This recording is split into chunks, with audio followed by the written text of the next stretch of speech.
The Piggy Pub. Three friends, George, Harris, and Jerome, were on a boating trip up the river Thames. They kept rowing the whole day.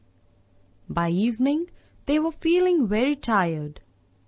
They hauled up under a great elm tree and fastened their boat to its spreading roots. Then, after putting up a canvas for the night, they had a hearty supper.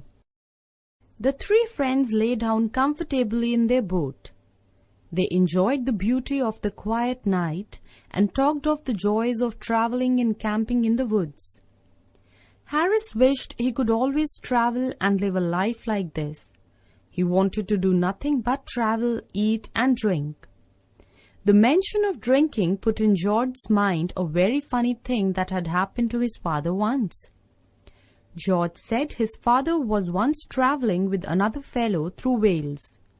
One night they stopped at a little inn, where there were some other fellows. They joined the other fellows in the open compound of the inn and spent the evening with them. They had a very jolly evening and sat up late. By the time they got up to go to bed, they were slightly drunk. They, George's father and the friend of George's father, were to sleep in the same room but in different beds. The candle in the room had gone out by that time, and the two groped in the dark to reach their beds. But instead of getting into separate beds, as they thought they were doing, they both climbed into the same bed without knowing it. One got in with his head at the top, and the other crawled in from the opposite side. Thus he lay with his feet on the pillow. There was silence for a moment.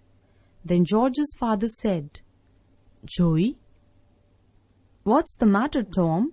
replied Joey's voice from the other end of the bed. "Why, there's a man in my bed," said George's father. "His feet are on my pillow." "What an extraordinary thing, Tom," answered Joey. "There is a man in my bed too." "What are you going to do?" asked George's father. "Well, I'm going to chuck him out," replied Joey. "So am I," said George's father. There was a brief struggle followed by two heavy bumps on the floor.